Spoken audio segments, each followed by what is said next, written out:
recently picked up this big hardcover picture book. It's a field guide, and as such it's aimed for a wanderer out in the field looking at various interesting fauna. The wildlife in question in this book? Deep ones, shoggoths, starspawn, the usual type one sees lurking around New England. Am I right, Howard? Must remember to take this with me when I visit Providence one day. It was published by Chaosium, the company famous for releasing the Mythos story compilations and the Call of Cthulhu RPG, of course.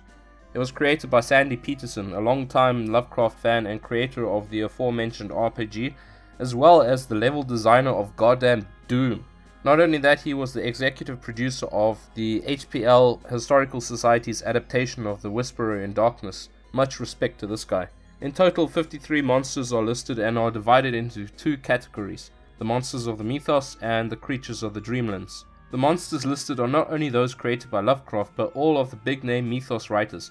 For example, it lists Tsathoggua and the Hounds of Tinzalos, creations of Clark Ashton Smith and Frank Belknap Long, respectively. I find this a really good thing because both monsters are great additions to the mythos, as are others. However, I'd be dishonest not to mention that it does not feature Cthulhu. This kind of irked me. I mean, what were they thinking?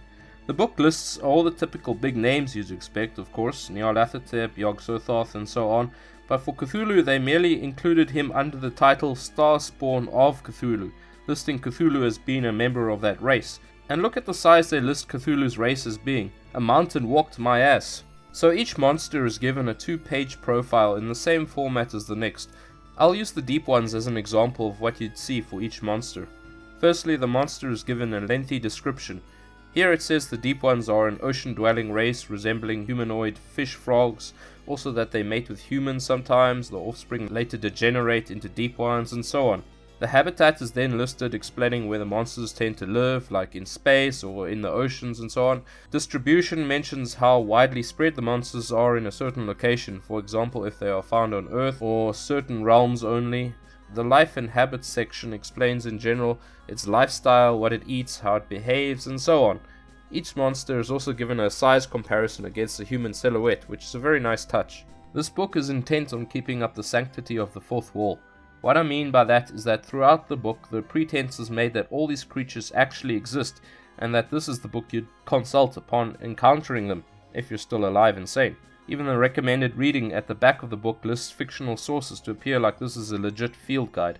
I like that feature. The art is a big reason to buy this book.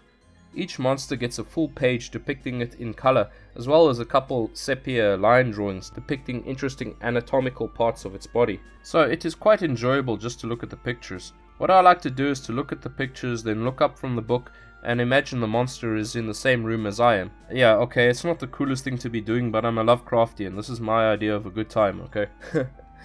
The book itself is of very good quality. It's a hardcover and has thick glossy pages. Definitely a well-made product. Apart from that, there's not really much to tell about this book.